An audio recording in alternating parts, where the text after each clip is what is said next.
Welcome to One on One with Mitch Lafon. And joining me on this episode, it is classic Ratt drummer Bobby Blotzer and his attorney, Drew Sherman. We get an update on all the legal wranglings within the band. Will he record a new album under the Ratt moniker? Will he continue touring as Ratt? We talk about new singer Josh Allen and a whole bunch of other stuff. Before checking that out, please check me out on Twitter at Mitch Lafon, MITCHLAFON. One-on-one Mitch Lafon Facebook, Mitch_Lafon on Instagram. And it wouldn't be a Mitch Fest without, of course, paypal.me/Mitch Lafon should you care to support the podcast. And with that, here is the one, the only, drummer Bobby Blotzer. We are speaking with drummer Bobby Blotzer. He is on tour currently. Bobby, always a pleasure to speak to you. How you doing today? Doing great. Thank you. It's nice to talk to you. It's been a long time, Mitch. It's been a long, long time. So, you've been touring sort of all summer with your. In fact, boy, do I call it Ratt or do I call it something else at this point? Well, the name of the band is Ratt. Okay. There is nothing else to call it. That's what it's called. So you've been touring with Ratt all summer. Tell me how that's been going for you. Oh, it's been phenomenal. I think tonight we're playing Spokane Arena. Been playing a lot of shows like this, a lot of big festivals. It's been unbelievable. A lot of great work. I commend the hard work from the members of my band and crew. And our team, we have a whole team. We have our legal, we have our booking agent. You know, everybody's done a lot of hard work, you know, to get this out here. And it's really out of the gate went pretty quick because in this day and age of YouTube and that sort of thing, our shows are seen by a lot of people, assumingly. This is why it went so good so quick, because we worked our ass off to put a great show on and to really replicate the Ratt catalog that we play and try to make it sound as close to the record, you know, as we can get it, which is definitely closer live than it's ever been with past tours. Now, you know, the Ratt name has come up legally recently, so we'll get to that. But I want to ask you about, you know, Infestation and Robbin Crosby and all that before we get there. But I do want to let listeners know that your attorney, Drew Sherman, is listening in on this and will answer questions if need be, if that's correct. Drew is up here with me. He's doing a road trip. Glad to have him out. And we're hanging out and getting ready to go down to sound check here in a few minutes after we do this thing. And sure, you know, I welcome his input here. I think everybody knows that I always speak from my heart. I don't really filter my stuff. I try to make it, you know, I don't try to make it. It's always honest. I don't lie like a lot of people out there right now that aren't bringing the truth. Right. I think a lot of the fans, most of the fans, you know me. I talk to them all the time out here. They are loving the band. They've heard the other interviews and they get it. They get what I'm doing, keeping Ratt alive, keeping the music alive, not sitting home. This would have been the 6th year that we would have been sitting at home with nobody talking to anybody. Not this guy to that guy, that guy to that guy. Nobody was talking, period. Really a dark time. I got really tired of sitting home, frankly, and, you know, it was time to do something about it. And well, let's go back to that time here, 2010 with Infestation. You know, a Ratt album had been years in the making, and this one came out, and it was phenomenal. I mean, it was a great Ratt record. Before we start talking about anything legal, let's just talk about that record. What was it like sort of getting back in the studio, making it, and sort of how do you see the record at this point? You know, I'm glad this is a question that I can answer with all the truth, that anybody that was involved in the making that record would back this up. The ones that would speak the truth, that would be Elvis, that would be Robbie Crane, Carlos Cavazo. You know, he wouldn't because he's, you know, under the thumb of DeMartini and that sort of thing. But the record, I love the record. Elvis Besquet did a great job on the producing. We all wrote a bunch of songs for it individually. The whole thing was that Elvis Baskett was to pick the tunes, the final tunes. Out of the 5 that I brought in, 2 of mine were used on the record. That sort of thing happened, you know. So the record comes out, does great. I don't know how he got Steven sounding like he did with the shape that he was in at that time. I wasn't there when Steven did his tracks, thank God. But I know that it's a miracle that he was able to get these takes from him. Right, but that was normal, though, because Steven never recorded with you throughout the history of the band, though. He always sort of came in last, right? Yeah, he came in last, but okay. It was amazing that he could come in, okay? Gotcha. From the position he was in. And this isn't something I'm spilling out. This is knowledge that he's put out in his book, in the press, etc. You know, he went right from that session for that record and flew home and I guess went into rehab. I never saw him till we went out and started the tour. So, you know, I was really happy with everybody's performance on that. You know, what bums me out the most here is that Warren and Steven down-talk that record so much that it's like Warren's convinced Steven that the record sucks because Warren didn't get his songs as the singles. This is the truth, and this is the way it went, you know. And sorry, Warren, it didn't go that way, bro. You know, these are the songs. We all agreed that Elvis Baskett would pick, and the record company, of course, which songs were the singles, you know. No hard feelings. This is the way it goes. And he made it hell to, it was pretty hard to record. We had fun, but yet there was so much politicking from him, just jockeying for his tunes, the ones that weren't being used. We already went through this pre-production, and we had to fight. What we didn't have to fight. Poor Elvis had to deal with, you know, Warren cornering him every day and trying to just beat him into submission to do songs that nobody wanted to do. It was that kind of thing. But obviously the outcome of the record, great. I love it. And I wish, you know, we could have, you know, all stood behind it a little bit more, you know, even to this day. I mean, it's absolutely phenomenal. I mean, you know, it came in top 40 in the States, number 5 in Japan. You know, from a band that hadn't been heard of in a decade to have that kind of chart success was quite remarkable. You had a 2-album deal with Roadrunner, but in fact, before that, you head out on the road, you support the album, fans seem to be excited. When did you get a sense that things might not be going right with the band? Was it sort of immediate, or was it a surprise when it started falling apart at the end?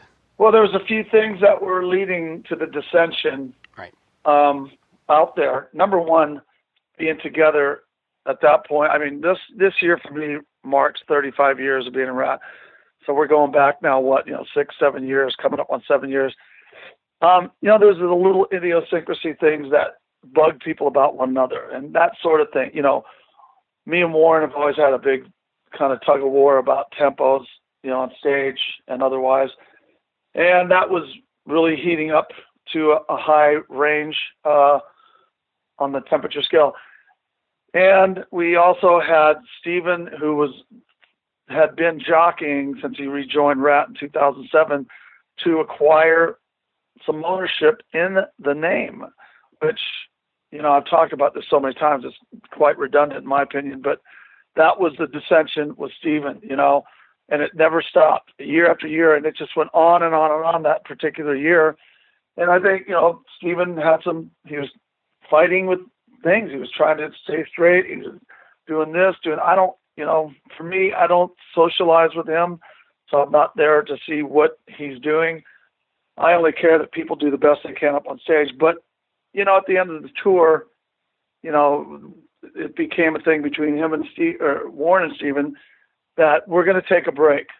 Okay. All right. Let me know. So that was 2011, rolls all the way through. 2012 rolls all the way through. 2013, I get this call, the end of 2012 from Jeff Tate to go out and tour with him and Queensryche. And we took pictures, started to impress. Then all of a sudden the phone's ringing to me. Hey, you know, we want to go out on the road. Well, okay, when? Because I'm doing this Queensryche thing. like, this summer. So it took, and the mothership Ratt is my first interest, and my allegiance is to Ratt, the mothership. And, I said goodbye to the Tate camp, and it took forever to get shows, to get people on board. At this time, we had our old bass player, Gene the Dance Machine, Juan Crucier, brought back into the band, and that really spun it completely off axis. Again, we were only able to do about 24 shows. At the end of that tour, that was it. Juan had convinced Steven to strike, is the way I see this. They went on strike because Juan wanted the name. Juan wanted to be part of WBS Inc., as did Steven.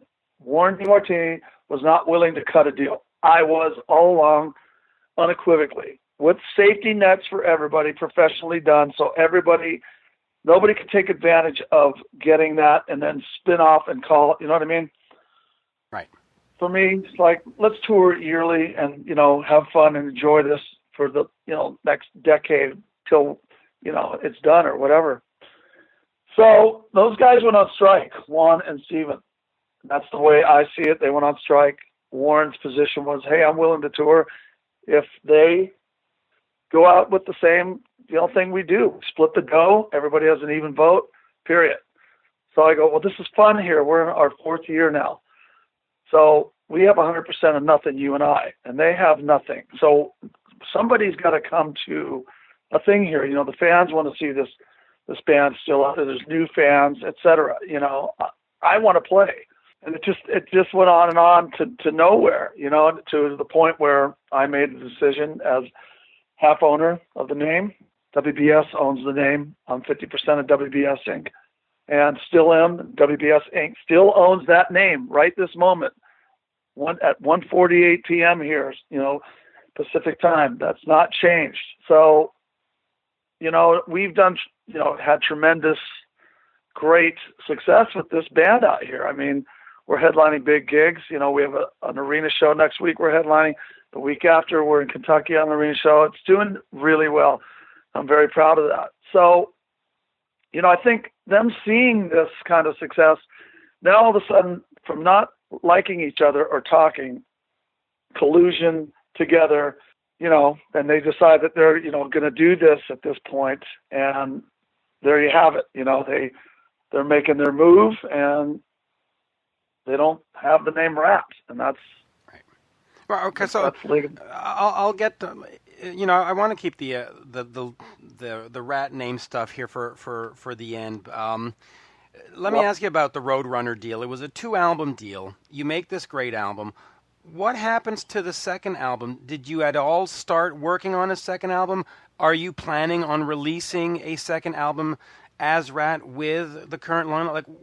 Or did the deal just sort of fall apart? Did Roadrunner say, the hell with you people and take it? I mean, what's the sort of status of that second album? Oh my God! If anybody could be a fly on the wall with Dave Rath, our confidant at Roadrunner, and what he had to do just to keep the members talking about recording and this and that. It was more like a babysitter wrangling up the brats to get them, to get to their rooms and get their pajamas on. We have the deal for the old Ratt that was not touring, I was more like it. There was no, everything just got put on ice.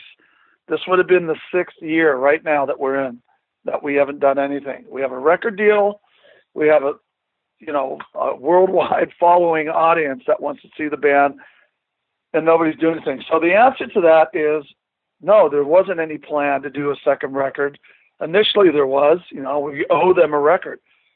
Now for the band I'm touring now, which is Ratt, we're out doing Ratt music, and we are Ratt, and that's what you see up there. You don't see the old gang of Ratt guys, and you see young, fit, very professional, great performing musicians, and we play Ratt music very, very effectively.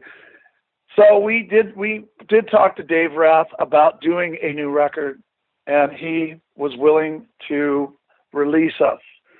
In his opinion, Roadrunner, which is now back with as Atlantic, doesn't want to do retro bands such as, bands like 80s style metal stuff like we did, So we were willing to go out and start looking for a deal soon here. But, right now we got a little sidetracked with what's going on out there in Wonderland. So I guess we should probably address that then. And by the way, first I will say this: your singer Josh Allen, he sounds great, and I don't mean that in any disrespect to anybody else, but just as a performer and as a singer, the guy is fantastic. I mean, you really picked up a great singer there.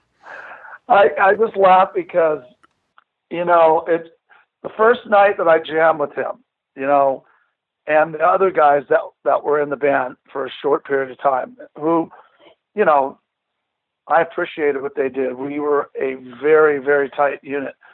A couple guys split off, the lead guitar player got a deal with a country band. But the very first night I jammed with them, I just went to Vegas to sit in with them, hired, frankly, by the club. And it was amazing how good this sounded, how much like Ratt it sounded and felt. And I took friends with me, personal friends, it was probably like 10 of us, and everybody was blowing their minds. That's when I said, I got to do this, man. It's now or never. I'm ready.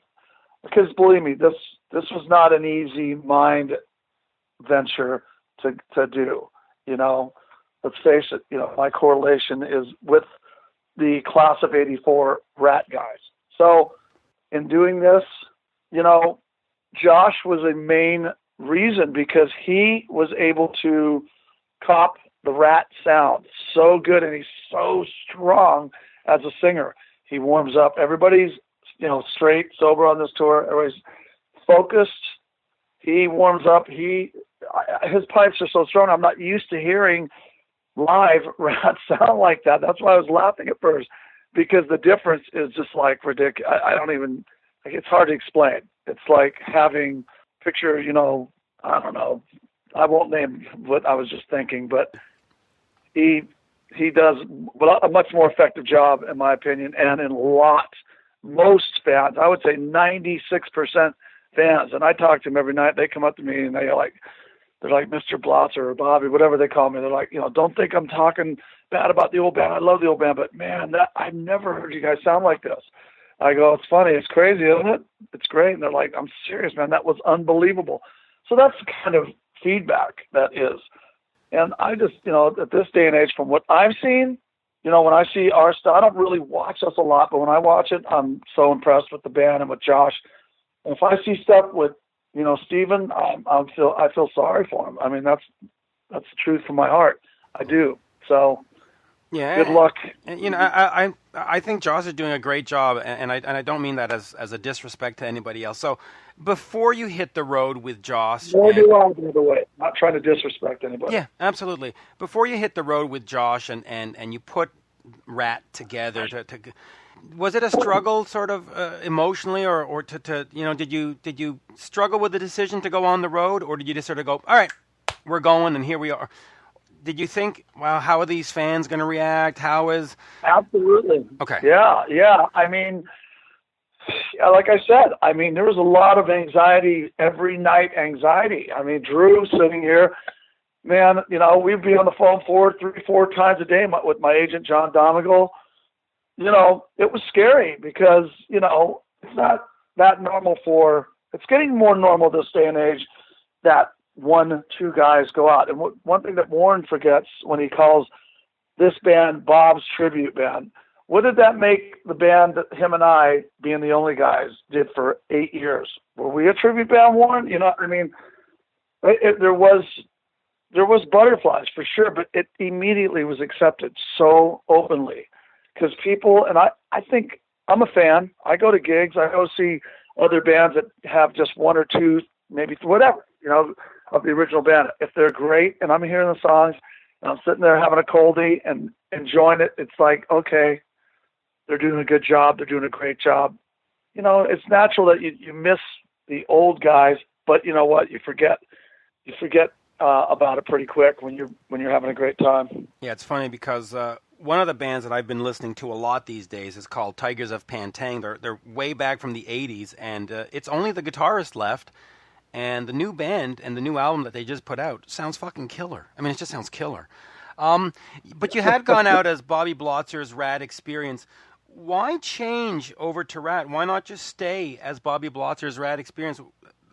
Is it just a question of marquee value, or was it just something else? Well, there's a little bit of both of that in there. I wanted the band was so good that I wanted to bring it to bigger venues to people, and the way to do that was obviously to use what was mine, and that was half of that name. I called Warren, and of course he wouldn't answer the phone. I can't email him. We have this corporation, but yet I can't even get in touch with him. So I was getting in touch with him through our old manager, and I'm saying, listen, dude, have you heard this thing that I'm doing? Because I'm going to take it out. I want to play bigger gigs, and I'm taking it out as Ratt, and I want you to come with, and do with me and do this. And he wanted no part of it. I don't think he even wanted to go on the road. His reasoning was he's not going unless it's the original band.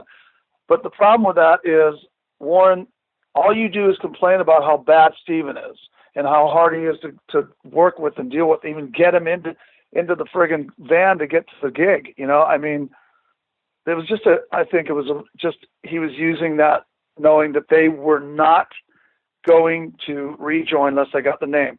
So it was completely stalemated by both of those sides, Warren and those two guys. I have worked so tirelessly trying to resurrect Ratt. It's not just a selfish thing for me, for the fans. I want to do it. I'm a Ratt fan. I want to see the band out there. We get so many people that are young and have never seen it out here. It's remarkable. I mean, it's really a kick in the ass. It reminds me of '84 a lot out here, the way people are. It's all right. So if we can, let's start talking about the legal stuff, and maybe Drew your attorney will have to answer some of it. But I've been speaking to you and to Stephen and to Juan and Warren for 20-some years now, and I've been hearing about this name dispute for 20-some years, and correct me if I'm wrong, but like 9 or 10 years ago, Stephen lost a lawsuit to you for WBS, and it became just you and Warren. That's correct, right? That is correct. Okay. And I would like if you would say, if you're into it, the comment you had made to me off the air about what Stephen mentioned to you. Over the years, Stephen and Juan had talked about, and I have to be diplomatic in what I say as well. That it was mentioned that Juan left the band in the '90s and didn't have a claim to the name, and nobody understood why he was suing and so on and so forth. So it's been sort of this long-standing, I guess we'll call it a pissing match, right? where everybody has disavowed the other person having a claim to the name and stuff. It's been an interest, and the interviews that I've done are all out there. I mean, you can certainly Google Mitch Lafon and whoever, and you can find them. But what is the recent decision with you? There was sort of a big press release that you're no longer Ratt, but that's not true because you're sort of playing as Ratt tonight. So clear up my confusion as to what this decision was. Was there a decision? What happened? Listen, ladies and gentlemen, my attorney, Drew Sherman, is going to pick it up from here. Okay. Hi, Mitch. Hey, Drew. Hi. Your question about was there a decision? There was a ruling on a motion, but there's no judgment. So right now, WBS owns the marks. Okay. So we are the controlling entity of the trademarks that are Ratt. Okay. And so maybe if Bobby can answer, or you, how does this affect the immediate future for the band Ratt that's out there right now? Is there an injunction? Do they have to stop using the name? Can they still use the name? Are you appealing this motion? Sort of set it up legally for me, because I'm Canadian. I don't understand American law. Essentially, well, in terms of Bobby, WBS owns the name. They do not, meaning Stephen, Juan, Warren, whatever they're going out as, they do not have permission to do so. So right now, they are infringing the trademarks of Ratt, owned by WBS. The ruling that we have, there are many legal strategies that will be employed in order to change and bring to the court's attention various other pieces of evidence, as well as prior rulings. You specifically mentioned the lawsuit about 10 years ago where Mr. Piercy brought an action against WBS, Bobby, Warren, and a number of other people. So it's a long time before this is done. We're not even at the appeals part yet, because there's no judgment to appeal. So there's a lot of time. Status quo will remain, and WBS owns the marks.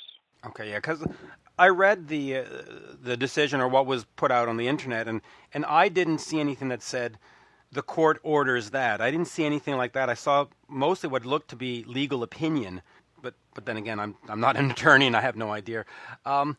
If I can ask, exactly. If I can ask Bobby, why has this taken so long? I mean, I've known the various members since around 96, 97. I've been to their homes. Why has this been sort of, we're almost at a silver anniversary of this dispute in a sense. Why has it not been settled? And why, when they did Infestation, was it not settled, like saying, hey, we're going to settle this before we do this record? Why was it sort of like left as a question mark, and here we are all... I think I just answered that a few minutes ago when I laid it out. Okay. It boils down, I should say, down to a stalemate. These guys want to, even though they make even money, even votes, these guys, Juan, Stephen, Bobby, Warren, we all make the same, we all vote. I get outvoted by Stephen. So sometimes these guys, obviously, whoever the voting winners are and the issues, win. So nobody has any more power than anybody else in that sense. But they weren't willing to cut a deal. That side, Warren, I'm amenable. I'm open-minded. I don't know what more to say here. So, okay. Look, this is my life here, man, 35 years. I want to go tour it. I have ownership in it. Sorry for anybody that doesn't dig it, but you know what? Everybody that comes out loves it to the shows. These internet people, and I don't go on and read anything. So anybody that wants to type shit about me, have at it, because I know I don't care. I don't read it. You know what I look at? Every night, 8,000, 5,000, 3,000, sometimes 15,000 people that are having a friggin' blast. And that's all that matters to me. That's what I'm on this planet to do, not deal with all this crap. These guys can't get over themselves and get business done. They're very underhanded with a lot of the stuff that they're doing. I can tell you that for sure. That is for sure. So let me ask you this. If the three members came to you and said, let's get it together and go out as Ratt, would you say yes, or would you say, too late, you had your chance? I'd rather do root canal without any pain reliever. I don't know, dude. I'm just joking around. I don't know. Probably I'm very happy with this band that I have. Okay. All Ratt does is argue and fight. And that's, sorry, maybe it makes the songs that much more creative when we do them, and we all write those songs for sure. Trust me on this. And it's all we do. This band, I've never had an argument with. Yeah, even the cat that left the band, we never had an argument. So I do want to get back to the current lineup and stuff, but I'll ask you this before moving on.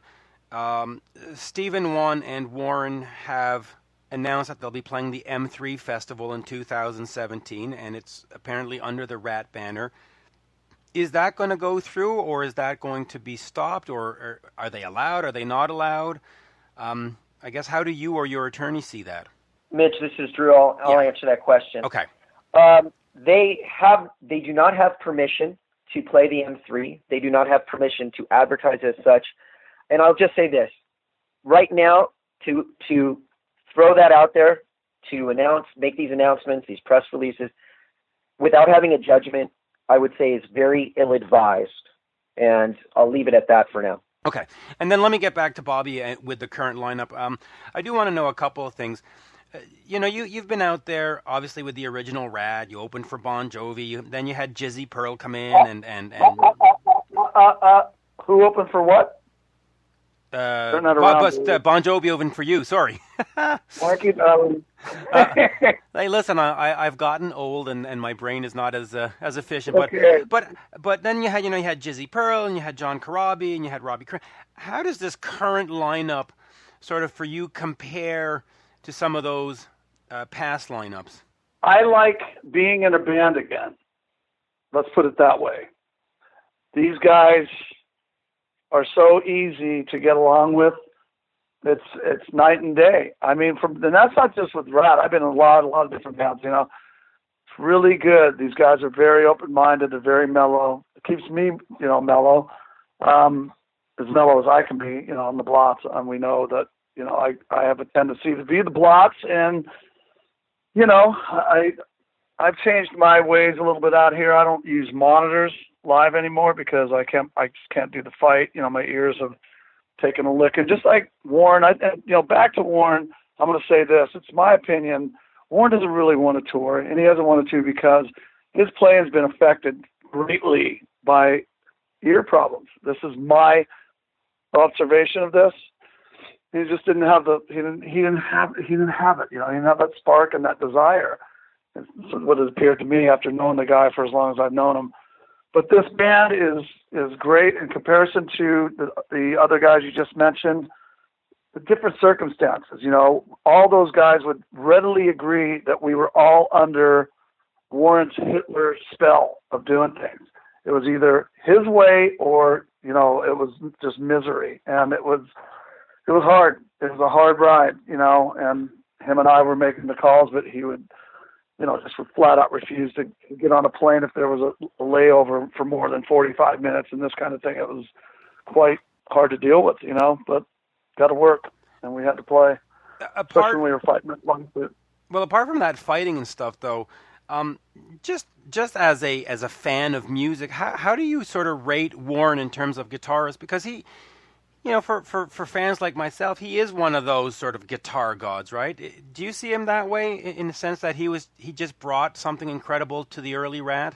Well, that would be my answer. Would be in what year, in what decade? I think he's a great lead guitar player, right? And he's got a great sound, and he's obviously, came up with some of the greatest riffs that Ratt has. But that, in writing terms, that's what he does, is write riffs. We put his riffs and make them songs together. That's the way, for example, Lay It Down started with that beat, that drum beat that I do in that. That's how that riff started. And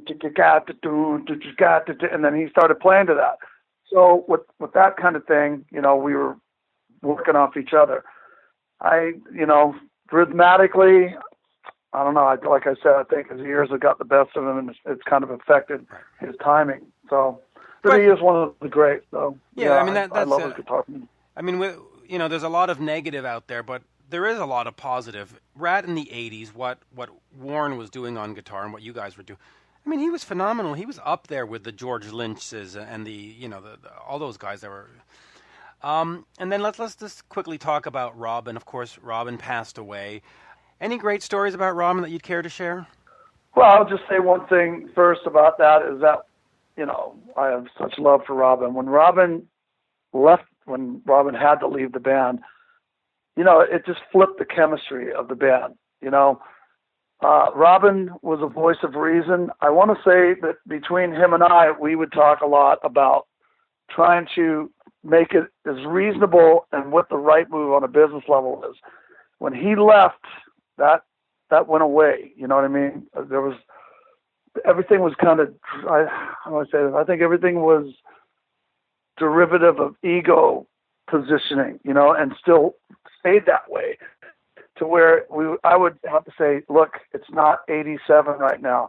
you're trying to make a decision on what we're being offered, like it's 1985 or 7, Stephen, Warren, why are you, now is now. That was then. And as far as it's funny story about Robbin, oh my God, I think one of the best things that I remember about him, and he always used to say is, I would hear him in interviews or do interviews together with him, and they would say, where would you like to see Ratt, and what would you like to see Ratt be, how would you like to see Ratt be remembered, decades and decades from now? He goes, I want Ratt to be the first band in space.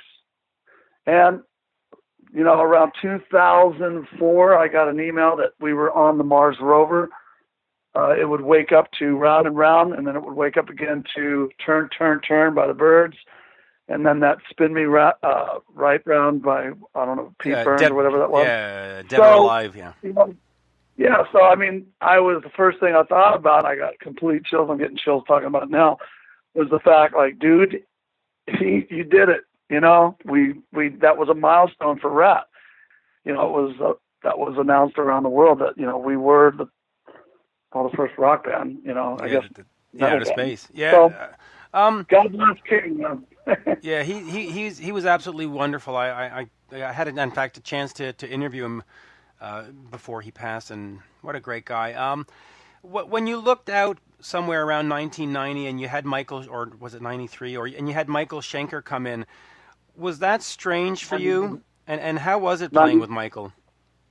Well, 91 that was. Right. Yeah, I did this record called Contraband only because and I bought Michael Schenker was in. It was a good record. It was a great record with Tracy Guns. He's a hero of mine.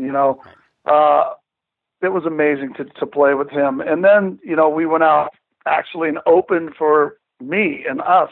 We went out as Contraband on the 91 tour, which I think LA Guns was on. Contraband, LA Guns, and us. And it was real weird and awkward to go out and play and then come back out and then do the Ratt headline set. But that was sort of short-lived and definitely, I should say, for the guys in Ratt, because they didn't dig the fact that that was happening. But it's not like something I put that together. The record company happened to be owned by our manager. So, I've talked to Michael over the years here and there about it, and we got good memories. Him playing guitar on stage with him and Warren mixed together was a trip. Yeah, for me, hearing Michael play and then Warren, I would have to give the more stars on the side of Michael Schenker personally, but they're both great. And I wouldn't take that as being disrespectful to Warren. Obviously Michael is sort of one of these guitar gods. Was there ever any mention of him joining the band on a permanent basis? Because he's sort of replaced, but was there any like, hey, this is working out, why don't you stick around? Listen, that was the end of the road for Ratt in 91 on that tour.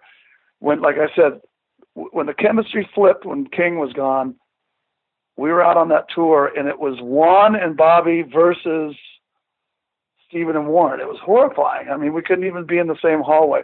Sort of like what Van Halen went through with Ed and Al and Mike and Sammy. On different sides of the arena, this kind of junk. It was horrifying, and it was also, business wasn't like it usually was when we were headlining 14, 15,000 seat arenas, and we had 6,000 or 7,000 people in there. That was pretty wearing on everybody. It's hard to sit up on that stage when you're used to seeing that pretty much full, and then looking out and seeing a lot of empty seats, man. It kind of beats you up, it beats you down. That's what it does, really. Yeah, it really does. But but that Contraband album, I actually remember where I was and where I bought it. It was at a place called Fairview Mall in Pointe-Claire, Quebec, and I remember what a great album that was. And we'll end on this because we said we were going to do 20 minutes, and now we're at 40. The current lineup that you have, there's been some changes here and there in the last year. Guitar, bass players sort of came in and out. Is the lineup firm at this point, or is it sort of this evolving band where, guys will come in when they need to come in? Well, listen, I'm going to say this straight up, and, this is the reality and it's the truth. You know what the star of this band is? Not me, and it's not Warren, and it's not Steven. The star of this band is the Ratt catalog, because that's what people want to hear. And these guys there's no plans for anybody to go anywhere, but if anybody has to go, they got to go, you know? But everybody's having a good time. We're working, tonight is like the 68th show, okay? We've been busting balls this year, and we've got a lot of shows booked for next year.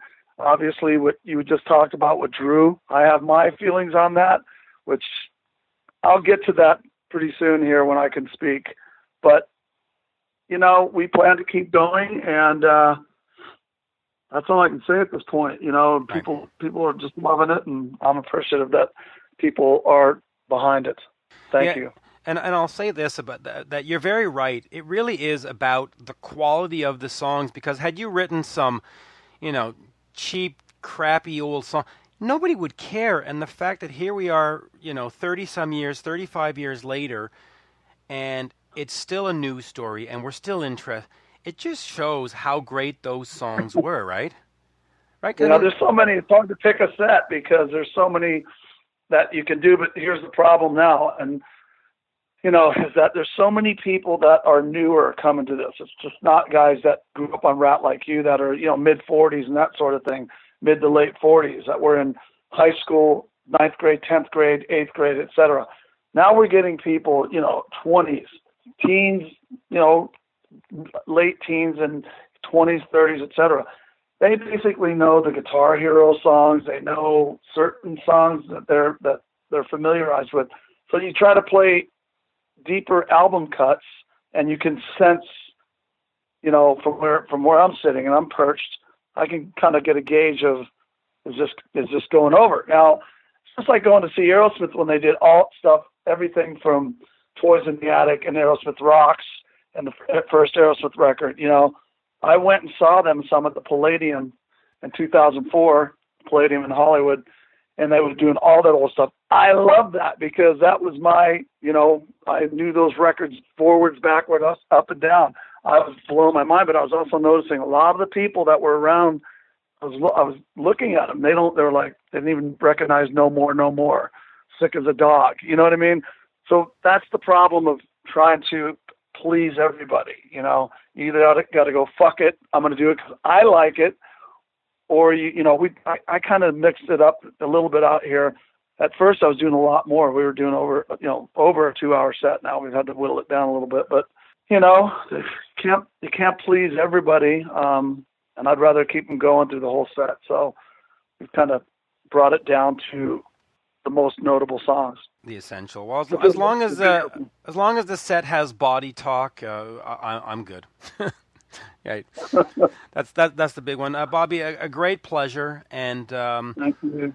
And we're going to throw that out there, and we'll see how the internet reacts to this. But what's going to happen with that? I mean, dude, they want to hang me, and it's like whatever. You know, the people live don't. That's all I know. That's all I care about. Yeah, okay. So, you know what? Let me ask you about this, since you mentioned that, because there are two guys out there that they can't seem to catch a break. It seems to be you and Jeff Tate. No matter what you guys do, there seems to be this bias that you guys are awful and you guys are evil. And I don't understand it. I think a musician trying to make a living is honorable. I think what Jeff Tate does is great. I think that you're doing what you should be. Why do you think that is, that sort of you two guys, or you particularly, are sort of the butt of all these jokes? I don't know. You know, it's an internet thing, I think, by and large here, because when I'm out here and I do meet and greets, or I walk out after the shows and I meet people, you know, there's absolute, you know, genuine respect and pleasure from both sides to say hello. And I don't know, dude, people can hide behind the computer and say what they want. I have no idea why that happens. Maybe because I'm outspoken. You don't see Warren or any of those guys open their mouths, you know, because they lie under the sheets. I lay on top of the bed, you know. I bring the truth out, and some people don't want to hear it. You know, they want it to be, they're skipping down the yellow brick road. well, you know what? Life isn't just a yellow brick road. So, with that being said, I got to scoot off the sound check here. Yeah. There you go. Thank you for your time, and there you go. Have a good one. Okay, mate. Keep it fair, Judge. Keep it fair. Absolutely. Cheers. Bye-bye now. Cheers. And there you have it, folks, my interview with classic Ratt drummer Bobby Blotzer. I certainly hope you enjoyed that. Please check me out on Twitter at Mitch Lafon, MITCHLAFON. One-on-one Mitch Lafon is the Facebook. And, of course, should you care to support the podcast, it is paypal.me/Mitch Lafon. You can find this podcast on iTunes, iHeart, Spreaker, YouTube, and all that wonderful stuff. But you can also just head over to talkingmetal.com. You can find everything there. Once again, thank you for listening, and bye for now. Oh, my.